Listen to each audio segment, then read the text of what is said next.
Hi, you're back with me, the Book Mother. This is my second review, and I brought some books for you to have a look at.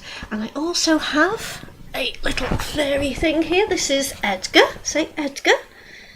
Hello, Edgar. It's Edgar Allan Poe, and his sister will probably be around in a minute, and he likes to help read with me. Off you go. Right. Okay, I've been looking at different books when the cats aren't jumping on me. I've been having lots of fun because they're really good. Oh, here's Eleanor. Oh, no, cat on keyboard. Right, this is Eleanor. She's only got one eye. Say hello. Say hello, Eleanor. Hello. I've got two kittens. 1 and 2. Yay! Okay, both of you go down. Say bye-bye. Bye-bye. Right. So the first book I was looking at, which I was telling you about last time, was Terry Pratchett and Neil Gaiman's Good Omens. Because I thought I'd read it, and then realised that I hadn't, and then realised that I had, if that makes sense. But yeah, anyway, I had read it, and it was only when I got right to the end I realised I definitely had read it. It's a brilliant book. I gave it 5 stars on Goodreads, and see, that's a bit glary. There it is. Yes, that's much better. Right, yeah, brilliant book. Go out and buy it. Well worth it. The other book I was looking at, I was telling you, was Hothouse by Brian Aldiss. I gave that 5 stars as well. I love giving 5 stars. I don't like being nasty about books, but this was good. It was as good as I remembered it. Fantastic. Go out and get it. It really gets the imagination going. There was bits in this I could not remember from last time, like there's the belly boy people and everything. Really funny, was very scary as well, in a sort of like Lord of the Flies sort of way. It was really good. The other one that I was looking forward to, which was from my daughter, is What Would Mary Berry Do? Again, I've given it 5 stars.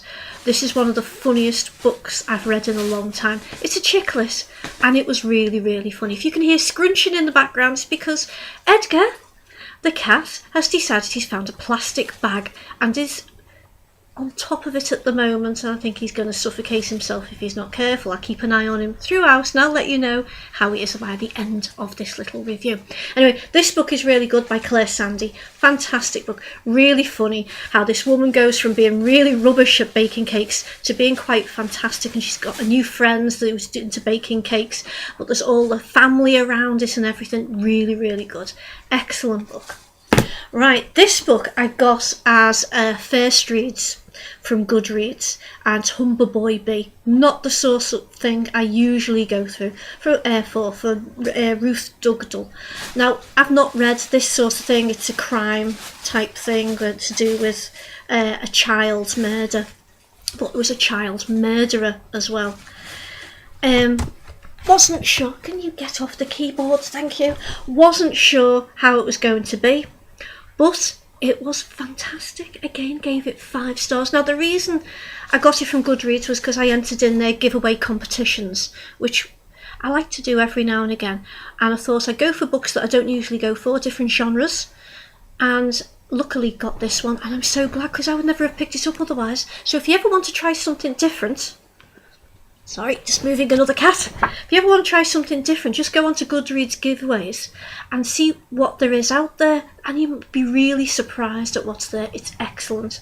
Okay, so that was a 5 star as well. Absolutely loved it, and I can't wait to read another one by her. Really, really good.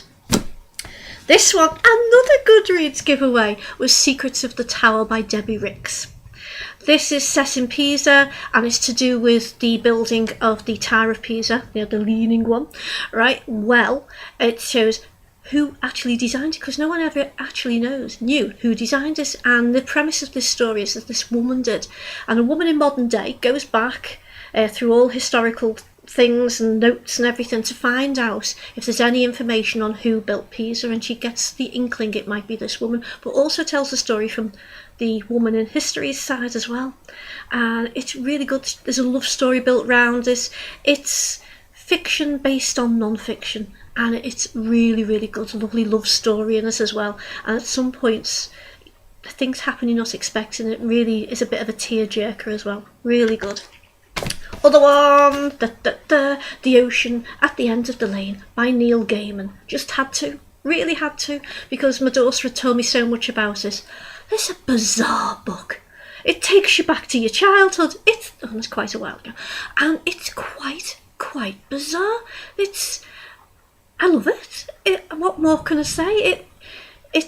How do you describe it? It's a child's memory, but from an adult's perspective, going back into childhood, he's remembering, and then when it's all over with, he forgets this. Ooh, is that a bit of a plot giveaway? So, but it's really, really good, and it's how a child looks at things, how things that we would find really strange, a child just accepts, because they haven't been told it's not right, or it's not the right way to look at things. Anyway, nearly hit a cat with a book then. I am now on to this one. The Iron Ghost. Now, my daughter, the book kitten, passed this to me because she knew I loved The Copper Promise, which was the first book by Jen Williams. I'm really enjoying this. Same characters in this, they're carrying on. There's Sebastian, there's Widrin. Oh, it's really good. Frith, I just love it. It's really, really good. I'm halfway through. I haven't got a dangly bookmark anymore because one of my little kittens decided to destroy it. Yeah, it took me ages to find where I was up to in the book that I was reading at the time as well. So anyway, I'm reading these, and it's really good, and I've got this to get through. So it's a really good book. But honestly, if you're looking at this, go to Goodreads. It's always a good way to find out about new books. Enter the giveaways. You never know what you're going to get.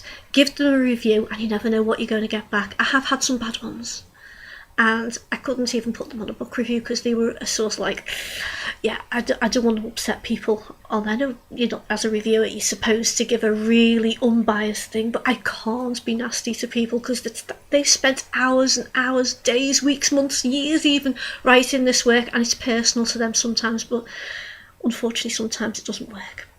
Okay, so that's the end of my April book review, which is my second one, and I hope to see you again soon. Bye bye for now.